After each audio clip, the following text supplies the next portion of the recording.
walking through a village, or you're actually walking to someone's home. So, what would you do at home? Knock on the door. Yeah. And if there's no door, you kind of say, hello, cuckoo, or something. Yeah, well, see, and you did do that because there was a segment of the film where you were going from small pueblo or a small town to a small town to a small town. And you were up in a high elevation at that stage. And so you were suffering yourself. Yes. Okay. Yes. And you didn't really have time to send somebody ahead and saying, hey, would you be interested in interviewing with us? You were basically knocking on their door saying, hello, I'm very exhausted, but I'm here. Yes. And so, of course, the questions are, well, who are you and what do you want? Uh-huh. Not unkindly, but very fairly. Let's see, you don't know me. You're about to perform sacred ritual that's usually privately held. I'd like to take pictures of it and share it with people you won't know. And is that okay? Well, let's talk about it. Mm-hmm. So we had discussions, and all of that is fair. I think I'm so glad you're asking about this, because sometimes I feel part of my work is to also remind people how to travel well. Someone wrote an article with me, and it is called "How to Travel Well While Doing Good." And, wow, that's nice. Is that a book? No, it was a Forbes article in Forbes Travel. But I just, she was writing about my travels, and kind of focused on that kind of how to tread lightly when you're on strange soil. And so I love that we're including that in our conversation, because just because I want something or I'm seeking something doesn't mean I can just walk through someone's place as if it were a store and grab it. There has to be a request made, and there has to be an offering made, and then a request is not a demand. So the request means you wait for a reply and an invitation. And so I love that this has to be part of, because I know that many people are seeking and want to do more spiritual travel, and both in the inner world and the outer world. And so, it's just a sweet reminder that although you're suffering, although you're seeking an elixir, be mindful. This isn't a store. This isn't a place where you go and you order it and someone serves it to you. You mentioned in another interview that if you do not understand something, to stop. Forgive me if I'm wrong. You can fill in the words. But to stop and then try to back off enough where you can gain a larger perspective and to be able to see it in a whole new way. So when you're dealing with another person or a culture, to stop and then to gain another perspective. Yes, and I think what's important is that I call it the zoom out, because I have that terminology in my craft. But I've found that forget about doing it only when you visit other cultures. In any relationship, or even right now as a leader in a technology and visual media company, oftentimes I'll get all riled up about something and frustrated, and I think, okay, what's your deal? Why are you so frustrated? And I zoom out. I realize I get frustrated because I'm not understanding something. And the only way you can understand something is you've got to zoom out and look at the bigger picture, and then if there's still something missing, zoom out even further. There's some other context you're missing. So it has served me really well in my craft as a filmmaker, as an author, but also in my relationships personally, and how to lead in a company, in the business world. And I think that's one of the things that people talk about, mindfulness and taking a breath, but I don't know if they realize how literal that can be and how powerful practicing it literally can be. Oh, yeah. Gaining a perspective of being able to see yourself and being able to see all the different threads.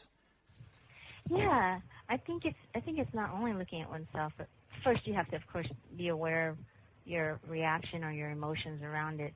But after that, looking at all the different players and events around you so that it's not just thinking of yourself.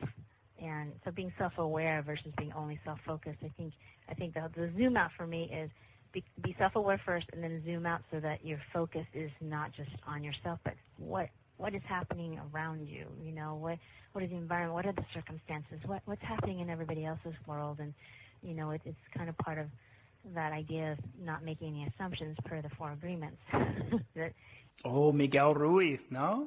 Exactly. We get into a lot of trouble when we assume someone is thinking, you know, feeling something or intending something.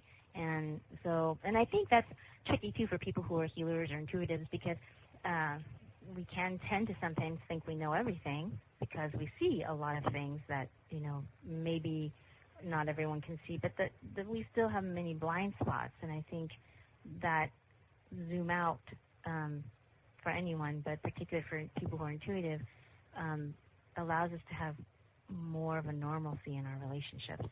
Well, here's another question to that area. Intuitives have a great sensitivity, a hypersensitivity, to be able to perceive. And this is also very helpful for their healing abilities of being able to sense. Yes. And yet there's a high risk of being able to take on emotions from other people. Can you relate to that? Yes. Absolutely. I think it's still a great challenge for me. I know that when I had a thriving healing practice working one-on-one with people, and at that time, I was very conscious of preparation and cleansing between each session. My greater challenge, though, was in my personal relationships, because, you know, one wants to just be open and you just want to be yourself. And so in those situations or in social settings, I'll tend to forget the porous nature of my field. And then sometimes I get a little bit in trouble with that. I bet. I would imagine. Okay, so this is, it's like anything else. It's a skill where you grow into, and then your healing ability, you have to be able to set your limits, not only for yourself, but for the other individual as well. Yes, absolutely. I think that's one of the big practices is around boundaries for peak practitioners. As you said, there's this training and this talent for being able to read beyond what's presented. But sometimes, I mean, if you're at a cocktail party, that's not appropriate, and sometimes you actually can't turn it off, so you need to leave. You know, and that's just one of the things I've had to accept about how I have to live with this gift that is also a challenge. I love the way you phrase that. To live with this gift that is also a challenge. Yes. But yeah, you know, and I guess it's in your journey of being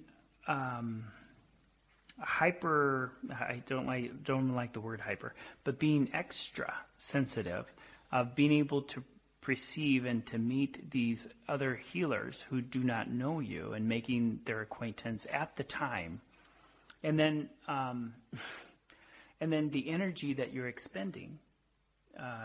That must have been a real feat for you during the shoot. Well, actually, because they were so much more, how can I say it? I will say skilled, advanced mastery.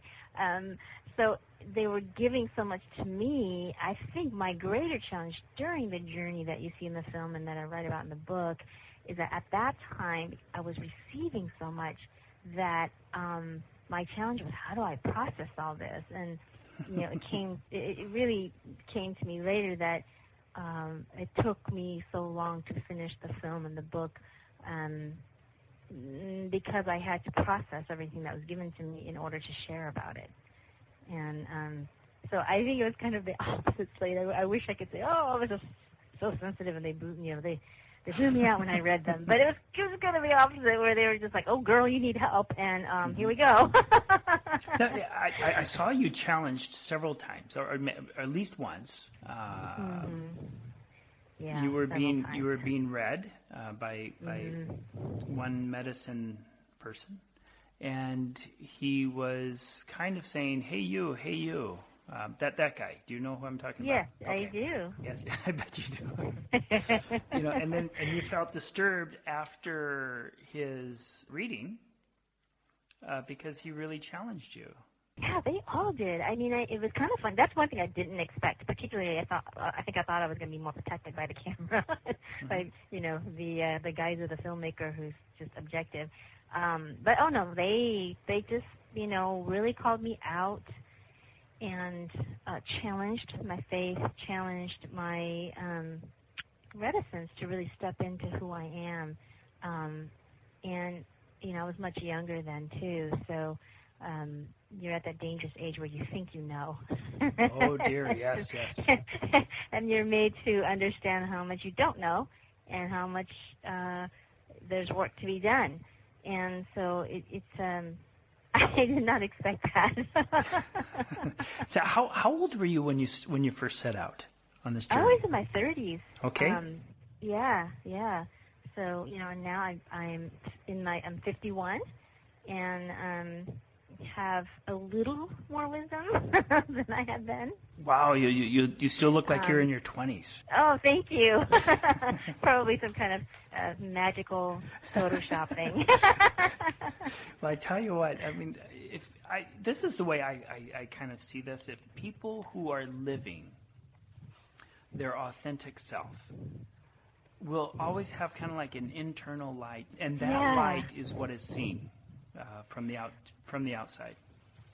Yeah, that's why I do love, the name of your radio show, because it's very important to me, this living of an authentic life, because also, as you see on the spiritual journey, many people have an idea of what that should look like or who they should be, and then they somehow lose touch with their authentic self, and that's not the point of it at all. It's just the opposite, and I feel that, I definitely, sense those journeys, Slade, since I was called out so much and I was seen, that, there's really no point in hiding. So, although I'm a private person and I'm actually an introvert by nature, one wouldn't guess that, but I definitely have a hard time hiding my feelings anymore, and I feel like, hey, we have something to talk about. Let's lay it on the line. Let's just, live it out there. And I think it's important for people to know that you can go through such a magical journey as you just have or as I have. But there's just, there's that thing, the laundry. There's the chop wood, carry water business of the mundane life that we are here to live as well. So it's not this magical panacea of, hey, you're never going to suffer again. No. You become more aware of that suffering and the things that it causes you to do when you're not conscious of it. So many people come to discover. When we search for authenticity, we always seem to start by looking and in a search for on the outside. And ultimately, it appears that it is surrendering to letting go of what we're afraid of. Yeah. Excuse me. My voice is going. It's not so much what we can do, it's what we can be. And in the process of being, it's kind of like, oh my God, well, am I going to have to let go? Don't tell me so. Let me alone. Yes. It's definitely that, I think, the human journey, which is really what we're talking about when we say spiritual journey, but it's really the human journey, is that balance between willfulness and willingness.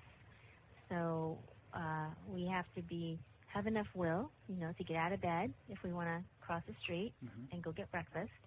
And we have the willingness to say, you know what, they didn't have what you wanted, so you can eat what's here, see if you'll enjoy it, or go back to bed. Go down the street and go back to bed.